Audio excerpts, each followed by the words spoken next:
I'm really happy to be one of the co-organizers of this event and also to be the first keynote speaker. So as it was said, so I'm going to speak today about the challenges in social robotics, long-term interaction, personalization, and trust.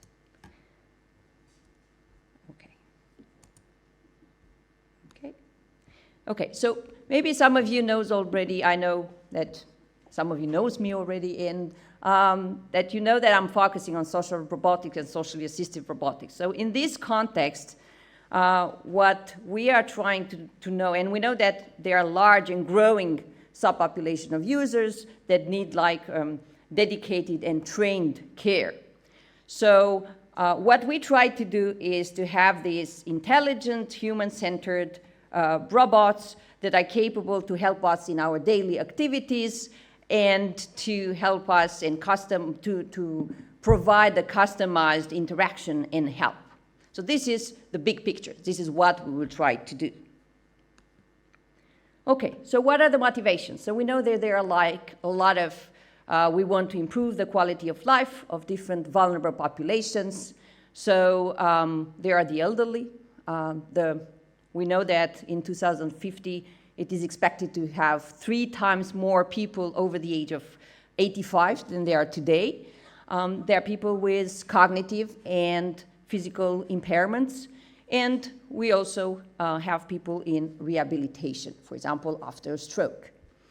And one of the big challenges that we have today is the fact that there is a huge intra and inter-individual differences and variability. So the system should not just adapt just to broad population of vulnerable population, but also to the individual level. So this is quite a challenge. So what, of course, today I had to choose, because I have only 30 minutes, so I had to choose some of the aspects that I'm going to discuss.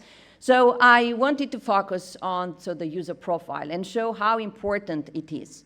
And I'm going to show you how some psychological and physiological signals have an impact on social interaction. And what I'm going to show you and what we explore here is to find the relationship between the user profile and the cognitive performance in different scenarios, and in the same time to see how we can provide this kind of a personalization and adaptation of the robot's behavior. Okay, so I told you just right now that we look at 2 aspects. We have the psychological aspects and physiological or more objective measures. So I'm pretty sure that everyone here in the room said at least once in your life, oh, I'm not a morning person. Or you go to sleep at 10 and all the other friends are saying, oh, go out with me and have fun. I say, I'm not an evening person, so my time is at 10 p.m. I have to go to sleep. Okay, so even if you don't know the social science models, so we have this kind of morningness and eveningness type. So each of us is different. Okay, and it's very well known that morningness and eveningness types have an influence also on cognitive performance. Another aspect that we are looking at is the personality. So there are a lot of models in social sciences, but the most well-known ones are the Eysenck personality model and the Big 5. Another aspect that I wanted to show you today. Of course, this list is not exhaustive, but this is something that I'm going to show also later in one of the experiments. It's AASP, so it's Adult Adolescent Sensory Profile. So this shows our sensitivity to different sensory stimulus, okay? Our sensitivity to auditory cues, to visual cues, to proprioception, touch, smell, etc. Okay, so again, we are all different. So what we are trying to do is to have this kind of user profile, and based on that, to be able to adapt robots' behavior in order to create better interfaces.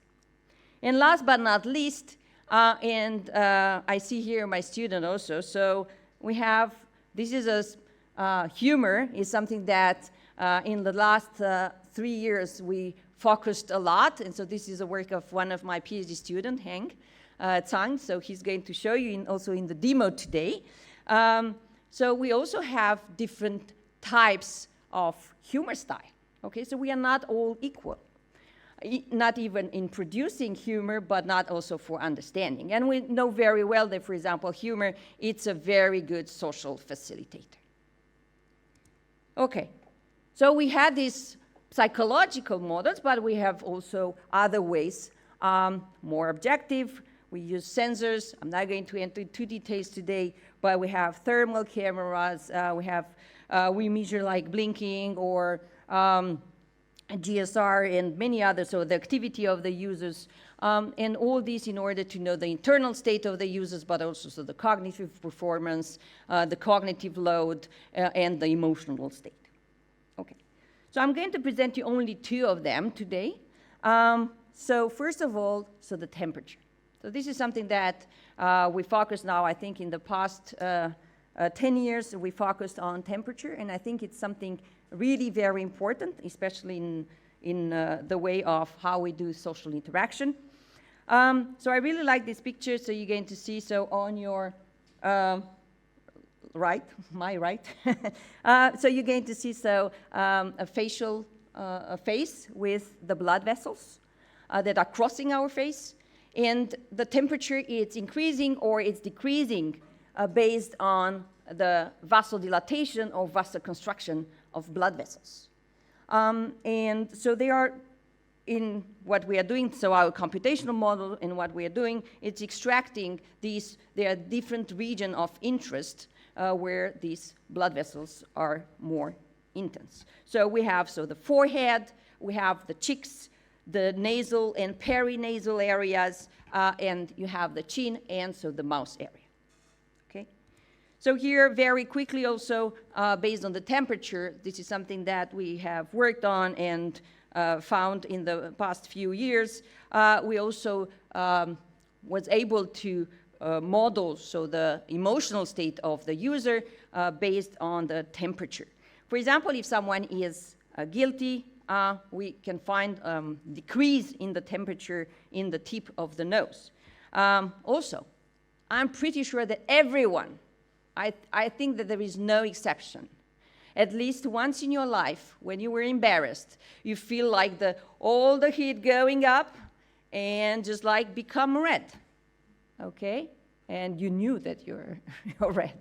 Okay, so this is exactly what is happening. So we know, for example, when you're embarrassed, so we find an increase of the temperature in the cheeks. Okay, so these are different ways of modeling emotions and looking at the emotion based on different aspects. So here it's a very short video. So we looked at, we elicit different kind of emotional states. So we have the person looking like a horror movie to have fear, and on the other side, it's a comedy to have happiness. And so we look at the forehead temperature, the nose temperature, and so the GSR variation. And so it's exactly what I showed you earlier. So if it's happiness, so then, for example, the temperature in the nose, it's increasing, and so this is one of the elements that we can look. And if it's fear, for example, the temperature in the nose, it's decreasing, and also it's related to the stress that it's measured with the GSR. And that's just an example. So another aspect, because I showed just these two, because I will show you when I'm going to give you the examples with vulnerable population, how we are using them. So the second aspect that I wanted to show, it's the blinking. Okay, also this is very well known. We are blink in different manners depending also on the task that we are performing. For example, during a conversation, the average, it's 26 blinking, the blinking rate, it's around like 26, and when you do reading, so it's 4.5. So you see a huge difference. But why I'm showing you this, because I'm going to show you, because blinking is really very important, especially in lie detection and deception. And this is something that we looked at in one of our vulnerable populations. Okay, so I showed you a very quick overview. So let me go now for two scenarios with two vulnerable populations, completely different. And I'll start with the first one, which is for individuals with autism spectrum disorder. So we know very well that autism is a neurological and developmental disorder that have an impact on the interaction with others, communication, learning, and behavior. And we know that they have a lot of social impairments. And I really like this picture. It's from one of our friends, Professor Kozima, who worked many years with children and adults with autism. So that's why I put it here. So he expressed it in a very nice manner. So when I'm talking to you right now, so I'm gesturing, I'm moving my head, I have a lot of facial expression. And so typically developed individuals, they have this kind of social filter, okay? And so you're going to extract only the semantics, okay? And then it's going to be very easy to share and to communicate with the others. What is happening with individuals with autism? So they lack this kind of social filter, and they're going to be overwhelmed by information flow. So they're going to have a lot of information, and they shut down. And so there were a lot of, like in the community, HRI community, there were a lot of our colleagues, like Maya Matarish, who could not be here today, Brian Scastellati, Odd Biard, she's going to come, and they worked a lot on these aspects. And so what we have found, it's a great inter-individual variability. So they are not two individuals with ASD that they are the same. And so this is even poses a bigger challenge. Okay, so let me tell you how we did that and what I talked about user profiling, okay, and how we're going to do that in our case for the individuals with ASD. So we know also that individuals with ASD show impairments in visual and proprioceptive sensory processing.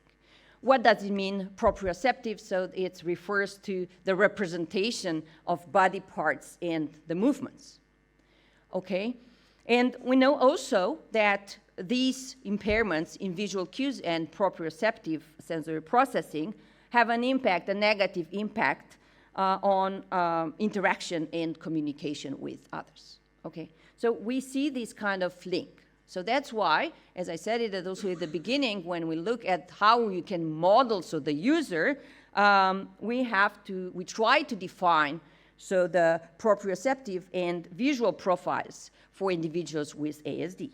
And how did we do that? So on one side, we use the ASP, so the subjective measure that I showed you at the beginning.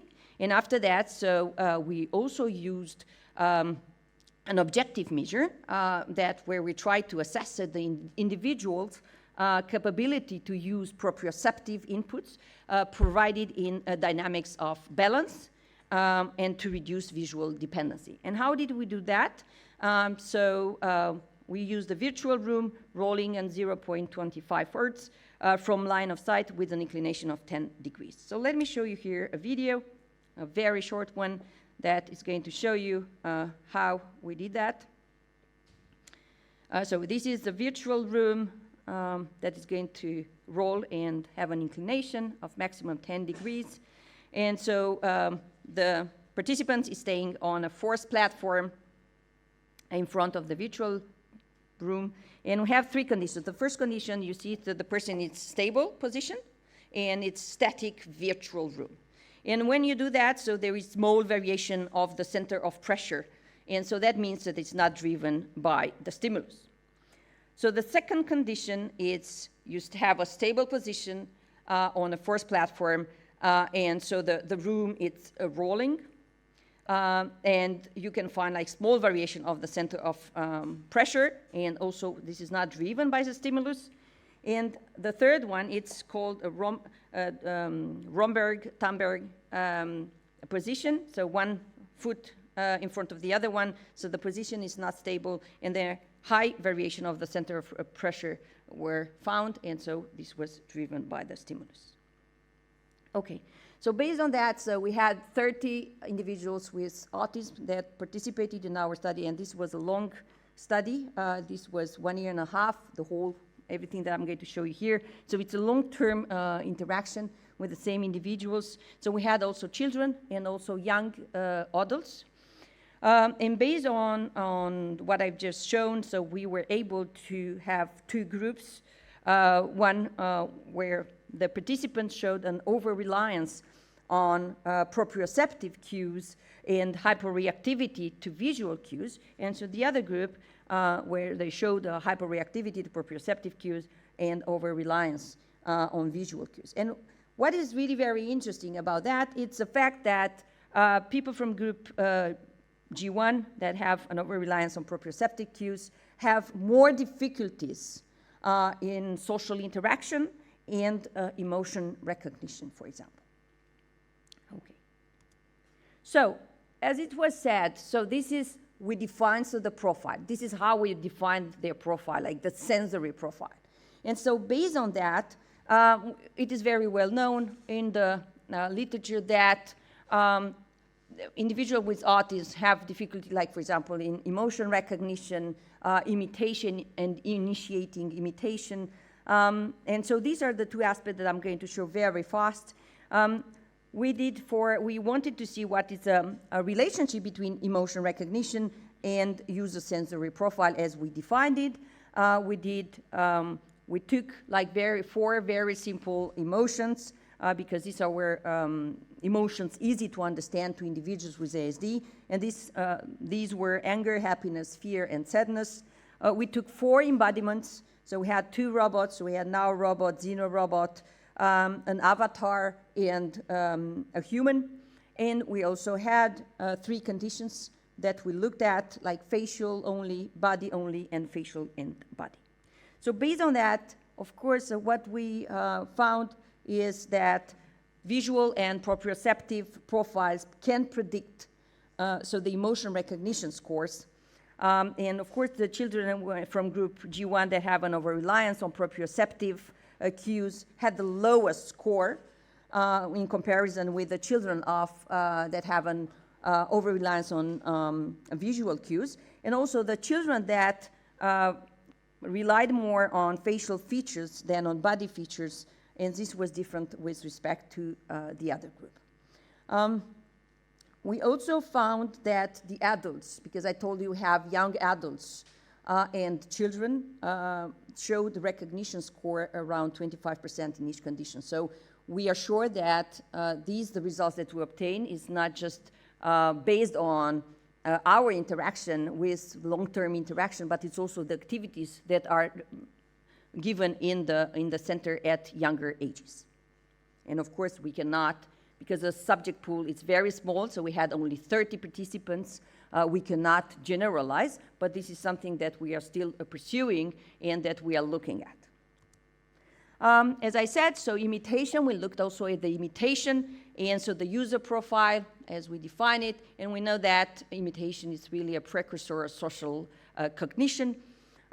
This time, because we observed that the adults have like a very low scores, we took only and focused only on the children, and we had a very homogeneous group, so we have 6 children that relied on proprioception and 6 other children that relied on visual cues. So we did this study for more than 8 weeks, and we have 2 phases where so the child imitates the partner, and so the partner imitates the child. And so let me show you a very short videos also. So this is imitation of the movement with the robot. And it seems very simple in your way, but it's something, as I said, so we had like almost 3 months of interaction with the children. And so the idea is to see how we can, with different embodiments, how we can improve the social cues and social skills of children. Okay, so you see here the other way, imitation of movement by the robot. So here the child has to initiate some kind of movement, and so based on that, so the robot tries to imitate.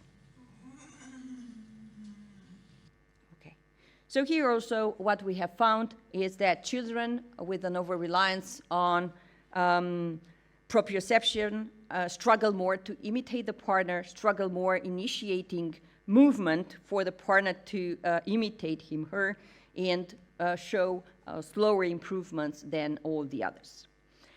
What we can say at after 1.5 years of experiments and working with children with autism and adults with autism is, and by defining the user profile, it's that proprioceptive and visual profile of the participants can predict some of their behaviors. Of course, this is still, as I said, this is still ongoing, and still we are still focusing on these aspects. Okay, so right now, I'm going to go to the second vulnerable population. As you may see here, it's the elderly. And so the work that I'm going to present here, it's part of the Enrich Me European project that ended not so long ago. And so the idea was to develop a personal robot for the elderly with MCI. MCI, it's mild cognitive impairments.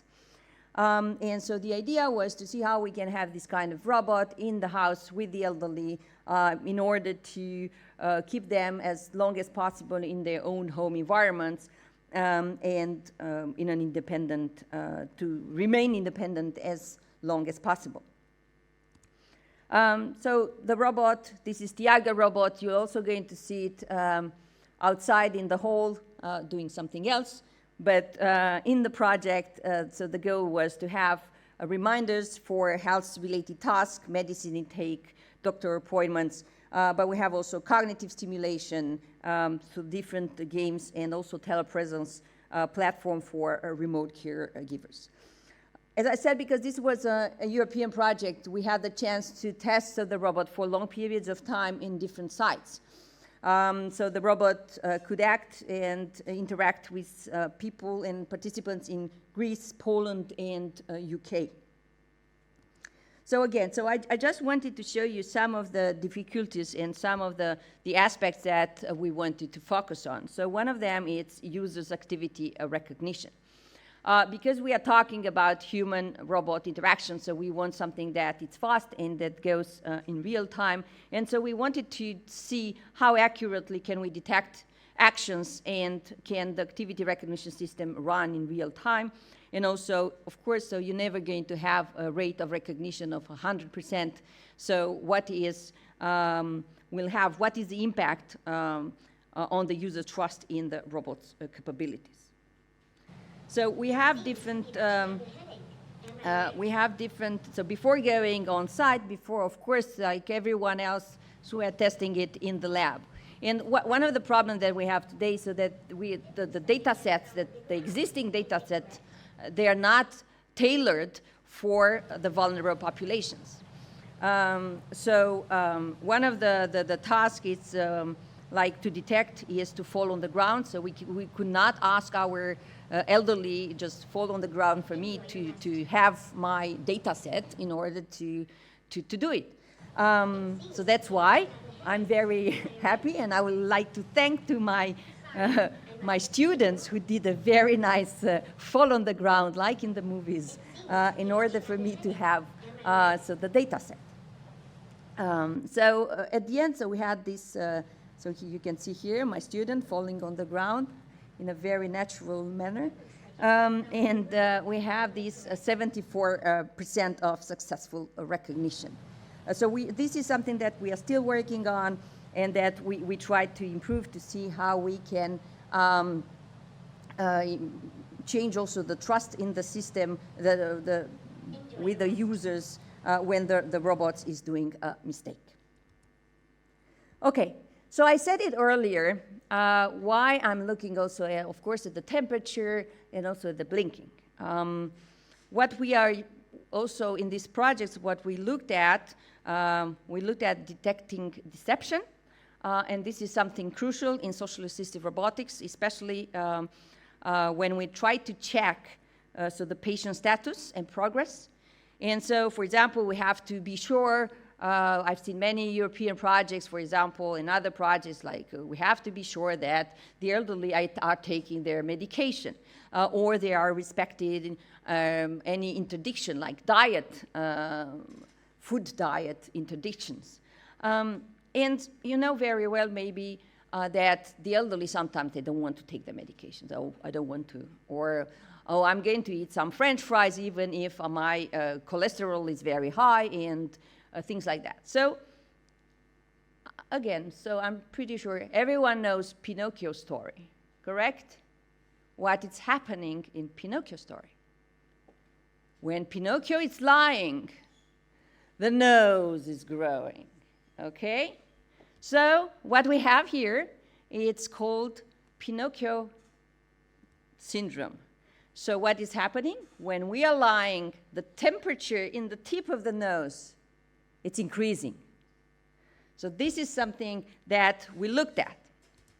Okay, so we had for deception detection, and we did it with the elderly, we had the heart rate, it's increasing when they lie, blood pressure, it's sharply increasing, skin conductance, it's increasing, skin temperature, as I said, so in the tip of the nose, it's also increasing. And for the blinking, this is what's really interesting to note, is that it's decreasing when we lie, and it's sharply increasing after lying, okay? So these are some of the aspects that we try to combine together in order to model so the deception and lying. So this is a video that we had to do at the end of the project for the European Commission, so it's a very nice movie. The reality is completely different, and I'm not afraid of saying that, but that's, yeah, the robot is working perfect. And so this was done in Italy, so the participant was going to speak in Italian, so you have the subtitles. So this is taking the appointments, and the name of the participant is Valerio, so I'm not sure if it's... So, okay, so he's going to have, okay, reminder, okay, I'm doing that. So let's do some games. We're going to play.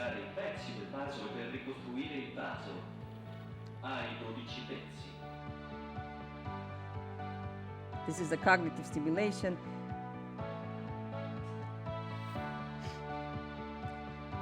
So here is going to say, Valeria, you need to take your medication reminder, so the pills box, and Valeria will not know where the pills box is going to be, and so the robot, because we have different sensors in the house, is going to remind that the pill box is somewhere in the living room. And if the person still does not seeing it, so it's going to say where it is. Oh, he's very happy. Valerio, hai voglia di fare qualche esercizio? Okay. Okay, so this is a very nice video. Okay, so it was done for the end of the project for the European Commission, and everything was working perfectly. So here are some final thoughts, okay? There are a lot of challenges still remaining. What I encourage all of you and everyone here, so what we have, it's long-term and in-the-wild interaction. So this is something that we really need.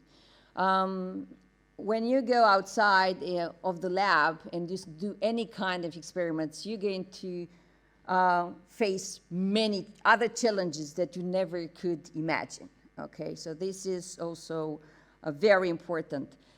When I say long-term, if you do this one-time interaction or maybe a few hours interaction, it's not the same as having these kind of robots in your own home environments or in other kind of environments for long periods of time. So that's why we need personalized and adaptive robot behaviors.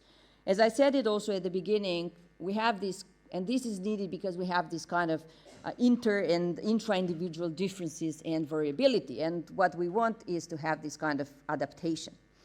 And this is not all. We're going to have also cultural differences and ethical issues. And I think my colleagues in the next days going to discuss this issue more in detail, and this should be taken also into account. So before ending, because I'm also one of the hosts, and because we're going to have also some demos, so I still have a few more slides where I would like to show you what are the works we are conducting in the lab. So this is new and ongoing research projects that we are focusing on. So we work a lot on health. So we have different vulnerable populations. So we work, for example, with patients suffering of sleep disorder, and we work with Pitié-Salpêtrière Hospital in Paris. We have also a motivational robot in rehabilitation for people suffering of back pain. And so this work is done with my colleague, Salma Nguyen, and with our student, Alexa Marisik. So Salma is here, and Alexa also, and you can talk with them later during the demo session. We have a lot of work on education, and so this is mostly the work of Hei Shuaxuan, my PhD student. So she did many works on education. We also designed like a bilingual social robot with sign language and natural language. We have a huge a study with more than 300 participants for evaluation of personalized motivational human-robot social interaction for eco-responsible challenges.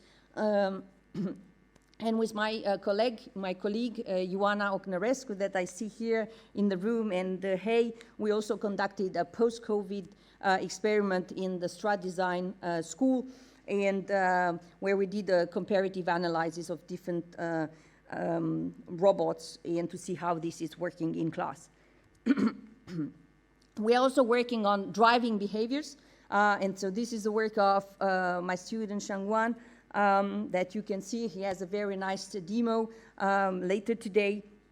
And so we look at the factors behind the emotional driving and what are the different interaction in my student Iman Taurati. So she's currently, she's not here, she's in Intelligent Vehicle Conference. So she works a lot on cultural differences in driving behaviors. We also have, we'll focus on cognitive robotics. And so here also Shangwan is, had done a very nice work on robot self-recognition and self-consciousness. I have also Adnan Saoud, so he's a new PhD student. He just started in April, and so he's going to work on social touch and haptic interfaces.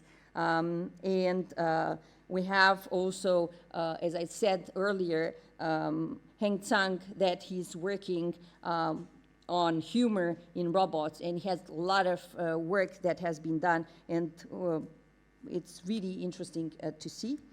Last but not least, we have a European project called RICOM, which is about robotics and artificial intelligence for critical asset monitoring. And so our role in this project is about performance, trust, workload, and social processes in human-robot collaborative tasks. And so this is a work of my student, Juan Jose Garcia Cardenas. And so next year, we're going to participate in the Enrich Hackathon at the Zwendendorf nuclear power plant. Okay, so I would like to thank all of them for the wonderful work that they have produced, and they are still working, and I'm done. So thank you a lot for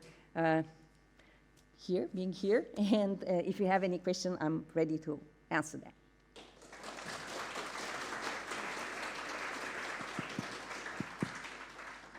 Thank you very much, Adriana. We have some time for questions. So if anyone wants to ask some questions, feel free to do so.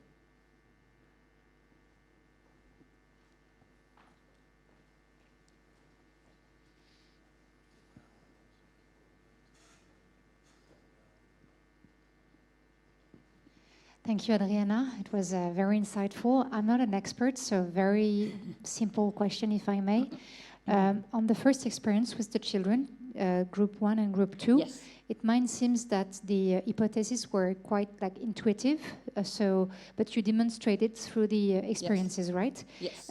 Were you the first one to demonstrate with the scientific and robust methods? Yes, we were among the first one to look at the sensory profile for the children with autism.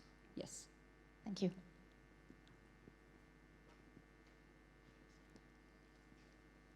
Anyone else? Maybe I can ask a few questions. Yes. I was wondering, so you said that for some children, they had some more sensitivity to some particular aspect. If you train them to be less reliant, does it have an effect on their social behaviors? Or Yeah, so it's important to say that it's very hard to train children with autism, so they have this kind of impairments in social cognition, and everything that's about emotion recognition and imitation and joint attention. So these are like, they have already these kind of difficulties. So it's really very hard to train. So that's why even our training, it was for 2 months, like 8 weeks, plus other studies that we have done in the meanwhile, and it's still a very few period of time for training. So yeah, it can have an impact, but longer and long-term interactions are needed for this kind of population. okay. And another, if I may, I was just wondering on your, you showed that in the European project there were several European countries.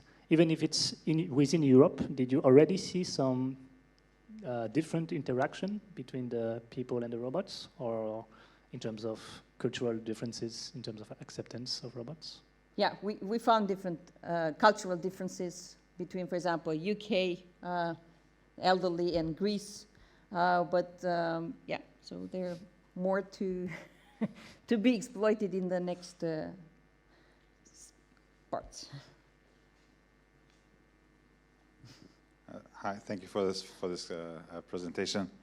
Can you talk a little bit more about the ethical and maybe privacy or autonomy issues with the home assistants that you've worked on? Sort of with the home detection and like, were there any privacy concerns that came up with participants? Yeah, so it's thank you for this question. So it's a hard question, especially when we leave these kind of robots we left them for 3 months in the home environments with the users. So they had only a space, so they were not moving all over the house. So they had only some, like the living room and the kitchen, where they could go, especially for this kind of ethical and privacy issues. More than that, so the robot was not, was monitoring the users only for some periods of time, not continuously, also for these kind of privacy aspects, because the users did not want to be monitored the whole period of time. So these are still aspects that are not also, again, so they're not easy to implement, even if, yeah. And for the autonomy part, yeah, so I can say that the robots could be autonomous for 4 hours.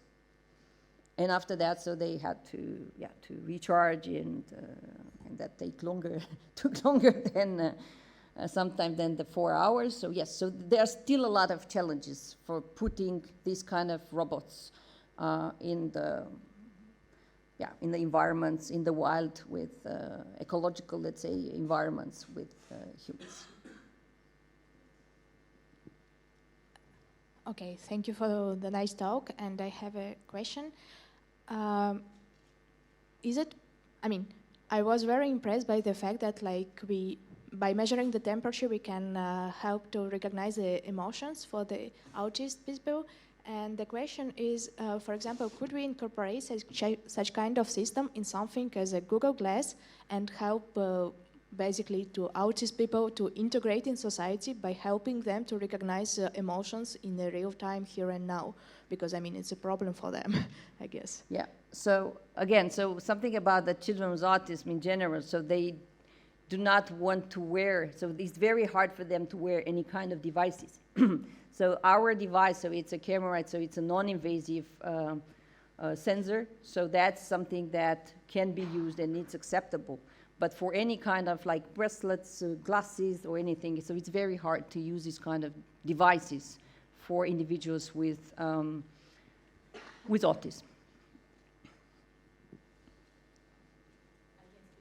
I think the microphone is coming.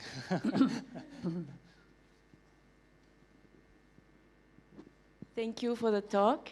I wanted to ask you about these 3 months experimentations that you did with the robots on the experiential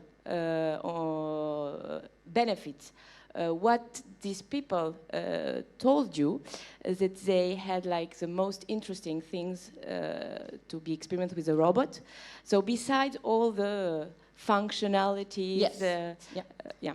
So we had all kind of responses from the people. So positive and negative, I can say. So some of them, they really like that they have a presence in the house and they could talk to, or they can monitor, and that they felt safe in some way. Even if the robot was not necessarily capable of many other things, like, okay, the robot could call for the medical stuff, but still. And some of them, they really hated it. So, as I said, so because having someone to tell them to take the medication, or someone like this kind of patterning syndrome, like I don't want someone to tell me what to do. So it's still like the, again, so we're going to find these kind of differences between the individuals. So it's very hard from the beginning to find the good solution that is going to make everyone happy, because we are all different. So, and sometimes, as I said, so we have the intra and individual variability. So maybe today I'm in a very good mood and I would like to accept the robot in my environment, and in 1 week I will not be in the same mood, and so I will say I will reject completely the system. So. So, but the acceptability in general was around like 70%. We had very good score, let's say it like that. So, yeah. Okay. So I think we can discuss more. We have the demos, so I'm here for the 2 days. I know that we are a little bit late. No, it's fine. We're perfect on time. So thank you again. And if you have any other questions, so I'm here for the 2 days, and you can see also the demos, and I will be happy to answer all of them. Thank you. Thank you again.